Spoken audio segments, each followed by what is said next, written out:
এমন একটা স্ত্রী যদি পাইয়া থাকুরে মুমিন, তুমি বাইরে বাইরে কষ্ট করবা, তোমার স্ত্রী ঘরে বসে নামাজ পড়বে, যায় নামাজ বিছাইয়া দোয়া করবে, জান্নাতের বাগান তুমি পেয়েছো। মদিনার নবী বলেন, আমি মুহাম্মদের জীবনটাও শুরু জীবনটাই এমন ছিল। আম্মা জান আয়েশা বলেন, আমি দেখি নবী আমার হুজরায় বসে কান্না করে,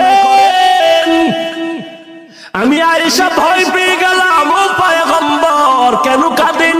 আমি আয়েশার কোনো বেয়াদবি হয়েছে নাকি? বলে কেন?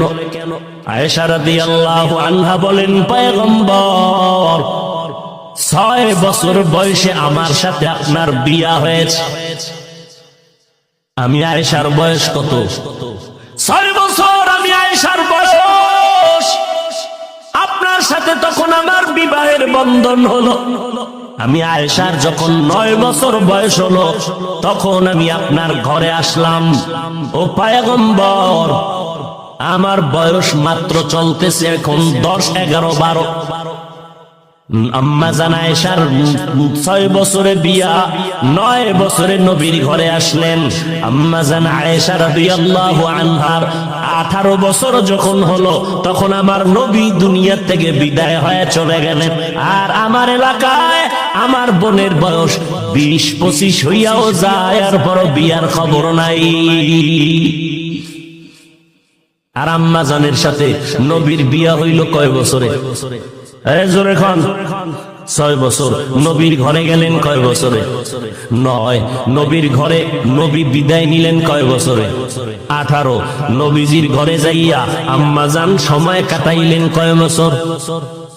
6 বছরে বিয়া, 9 বছরে ঘরে গেলেন, 18 বছরে নবী বিদায়, থাকলেন কয় বছর? 9 বছর। এরে নাজিরপুর এলাকার আম্মা জান, ভালো করে শুনেন। আম্মা জান আয়েশা রাদিয়াল্লাহু আনহা 9 বছর আমার নবীর সংসার করলেন, মাত্র টোটাল 18 বছর। এই 9 বছর আমার নবীর সোহবতে থেকে আম্মা জান আয়েশা নবীর কি বরকত পেয়েছেন। আম্মা জান আয়েশা বলেন, আল্লাহর শুকর, আমি 9 বছর বয়সে নবীর ঘরে আসার পরে 18 বছর আমি নবীর বিদায়ের বেলায় 18 বছর বয়স, মাত্র 9 বছর সংসার করেছে।